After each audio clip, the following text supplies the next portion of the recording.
3:16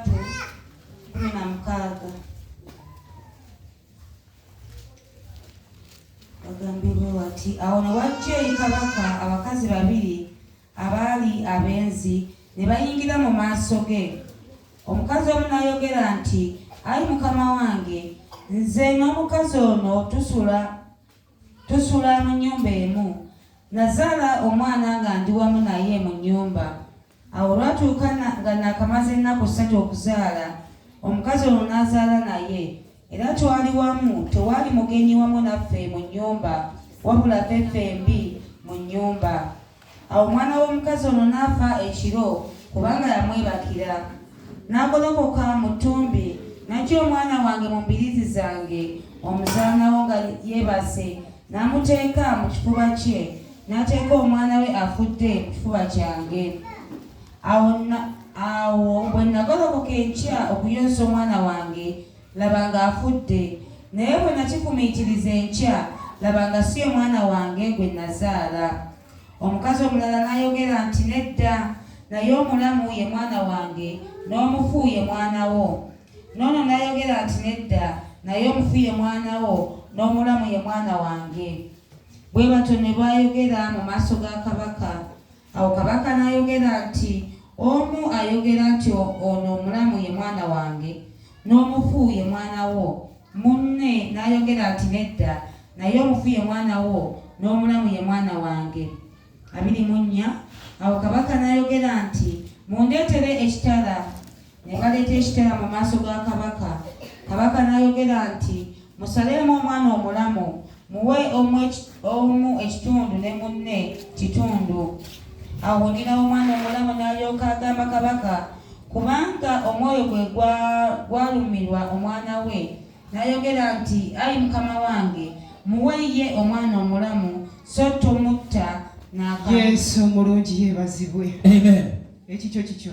Yours is yours. Ekyange kyange. Mine is mine. Tulaba wano sitole y'abamalaaya aba. We see the story of two malaaya omu yayagala okuusakuusa okubba omwana wa munne. One process wanted to bonna abaana kirabika bazaalibwa mu kiseera kyo kimu. These were the bones. Abaana nga baagala okufaanagana. They're like looking alike. Yesu omulungi yeebazibwe. Amen.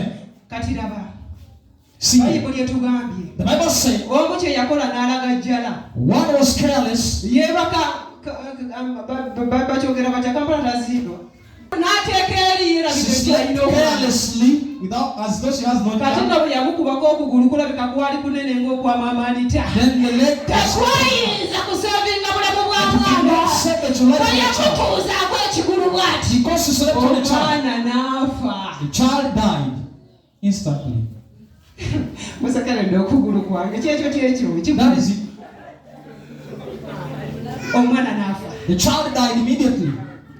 Omwana bwe yafa. After the child died, n'asalaasala amagezi n'agamba nti kati wano geemu empisaawo eriwa. she came out with her own ways. Kati akampisaawo yakugira eminga kitali kyange nkiyita ekyange. What mine as well as mine.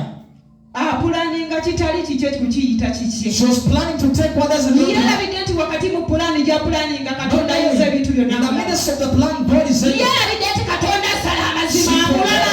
That a justice God is there. N'akwata omwana omufu n'amuteeka ewali munne. Then she took the dead child and put n'akwata him omulamu out. owa munne n'amugyawo n'amwetwalira. She took the child that doesn't belong to her and put it in her bosom. Ono agenda okugolokoka. Now, as they walked up, ng'ajjukira ddala akatumbwe ke kaabadde kati tekasobola kutta mwana. she remembered that her thigh was too small to kill a child. N'akeegeza n'amunaala She even tried. She said it's too small. tekasobola kutta mwana. Cannot kill my child.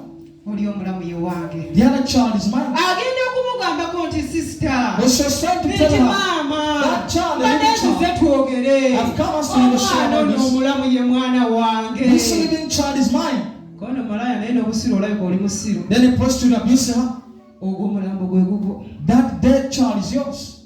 Bayibuli etugambye. The Bible says, omusajja wa Katonda n'ajja. man of God came. Wakati nga bali mu kukaayana. The midst of that wakati judgment. nga buli omu yeeyagaliza. When everyone was omulimba n'omukyano bonna bali awo. there was omusajja wa Katonda n'amuwa amagezi. Then the man of God was given wisdom. N'agamba nti kati mumpe ekitala. Said, bring the sword. Kati tugenda okutema mu omwana. Want to cut this living child. mwena mu into mufiiro. 2 pieces that everyone may receive one. Ani yali agambyeko nti oba lwaki yafa afe ffenna tumufiiro. Who can say let her die? Bakazi mmwe abamanyi okubyogera nze naye kasiri mukazi. Oba afa kale kafe tufenna tumufiiro. Let him die. All of us lose. Tafa. Amazima gaba mazima. The truth is true. Yesu omulungi yeebazibwe. Amen. Bayibuli etugambye nti omusajja wa Katonda ng'akutte ekiso. The Bible says when a man of God Omusajja wa had Katonda the sword, ng'akutte ekitala. when he had rolled the sword, Mundamu ye kyali kyama kyeti tagenda musala. within him it was a Naye mystery bano that abasajja nga balowooza agenda kumusala. but this one told them, Omusajja wa Katonda agalula. then the man of God Abasala raised kati the bugamba nti sword. 1, Say 1. 2, They counting 2, 3,